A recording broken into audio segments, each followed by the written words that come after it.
You only need one light. Hello everybody, my name is Marco Bagnoli, I'm a cinematographer, and today we're going to talk about the cinematic look and why you need most of the time just one light. A lot of filmmakers are overcomplicating these scenarios where they put dirty lights here, now I need a light here, a light here. But for most looks you want to create, it's actually not that difficult and you only have to concentrate on one or two things. So this is the first shot we're looking at, and the first thing you probably notice is this dark, moody feeling. So how do we set up a shot like this? How we plan a shot like this? First things first is going to the room. I want to set the camera. First things always, I go into the room, I try to imagine the scenery. There should be there, this should be happening next. So I place my wide shot first. Wide shot because always the longest, takes the longest to set up. So we start with it. What they've done here is they place the camera outside the room behind this nice curved door. Framing your shots or your actors in forms like circles, triangles or something like this always improves your shot, because now it's always our job as a cinematographer to lead the view of the viewer. So because we set the most important part, and this is this guy in the store, now we can't look anywhere else than at this person. Also, we create more depth because now we have another layer. So first thing, also keep first layer dark because this is not important here. We want to concentrate here. So you can maybe, if you want to, add a little bit of light, a light kick of light, a little bit of form to expose the wall a little bit, to also enhance and support this light here in the background, but you don't have to. These walls are not important for the story, so keep them a little bit darker, put them in post and DaVinci Resolve a little bit darker, and believe me, it will look good. Not everything has to have detail. Then, I told you before, we only need one light most of the time. The reason for it is the room you're in only has one light source. And the only light source in this room is actually a big door or big window here, and this practical. So now we have to choose. Do we want this to be the main light or do you want this to be the main light? Because it creates more texture or tells a little bit of story, because he is probably coming from the outside to this place. We choose the big door. So what we can do, just put a big light outside. Should be when it's daylight, it's a bright day, you need strong power, 2400, so an aperture XT26, 5.6, or when you are doing with HDMIs, M18, M14, M19, and just blast light into the room to create this nice floor texture and these long shadows. So it will boost the exposure of the room a little bit. Now we created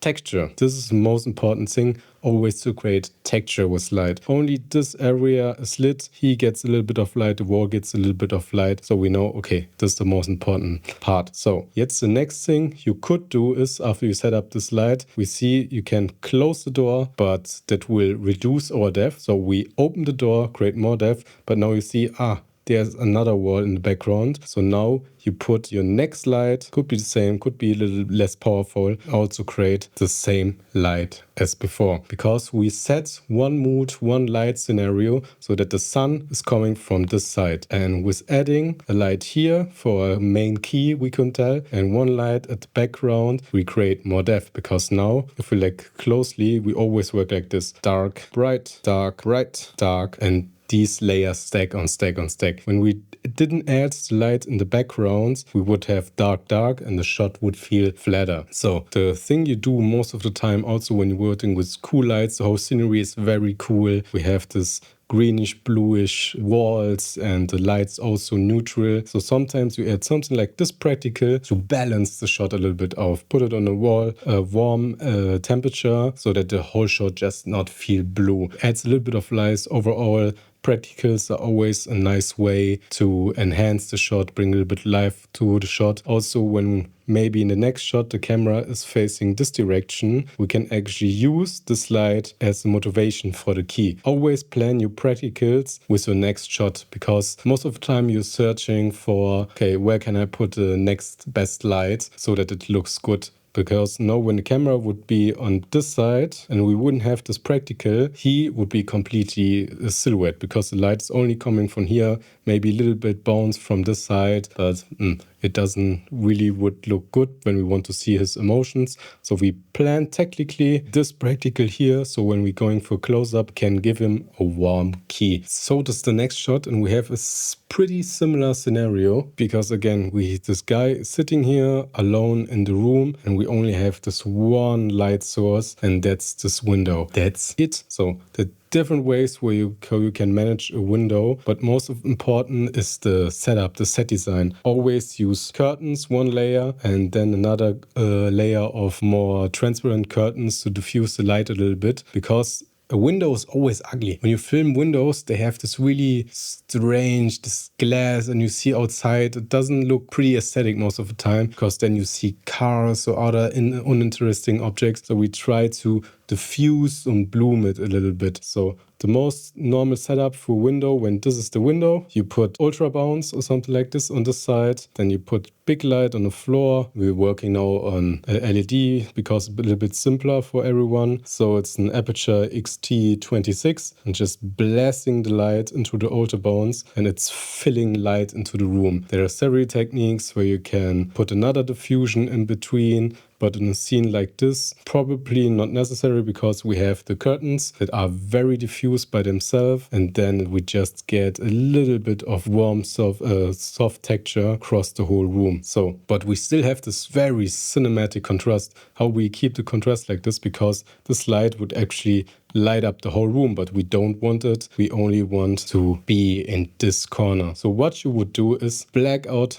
this side of the room and also this side of the room, so that the light cannot bounce from here back into the scenery. We only want to fill this area. So in the end of the day, we have one light and a little bit of molten to reduce the contrast of the room. And this is the first thing you do on every set, in every situation. Always think about, okay, this is my first light. Then the next step I do is, where can I remove light? So when you start with these two steps, 90% of your lighting setups are probably done, because it's not that deep most of the time. When you want to do something cinematic and moody, it gets really complicated when you want to have this clean, commercial, big everything, big lights, nice textures on the wall, everyone looks clean. Then you have to add really big lights, a lot of lights, because you need more control and more power to clean everything up. But most of the guys watching this, you want this look, this moody, contrasty, cinematic, blockbusterish thriller look. And it's much more simple. Here's a great example from what I told you before, where the light source is clearly from here. And now a lot of people will just blast a light on him so that the exposure goes up. But when you have such a wide background,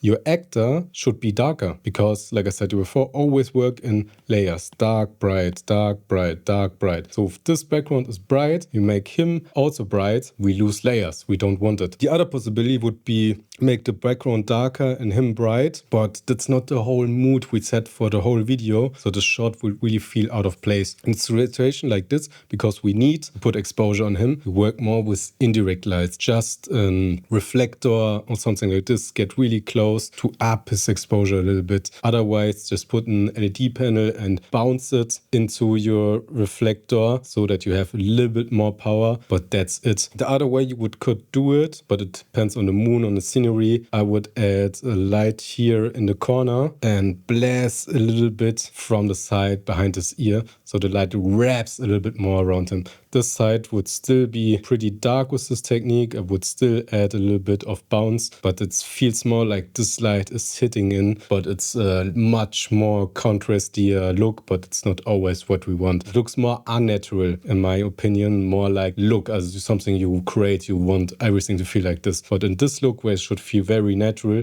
we only work with indirect light or bouncing light. This is also a very good example where you actually need nothing. Most of the time we have a window like this where you want to see the outside. We have this really cool tree and forest in the background, so we expose for this. So overall our whole room gets darker. So, and then maybe when everything is still too bright for you, you would only put one molten on this side to reduce the contrast on him, and it's done. This is a shot where you can create a look most of the time just in your color grading software, because I would put here a mask, put it down, I would put a mask on him, put it also down, then here, it depends on how bright or dark the shot would be, I would make it brighter, A lot of people make it darker, but here, because like I said to you before, we want to create layers. That's the reason dark, bright, bright. And making this wall a bit brighter, we created another layer. And that's always the goal most of the time. So if you enjoyed this video, I would really appreciate subscription from you. My name is Marco Bagnoli and I'll see you next time.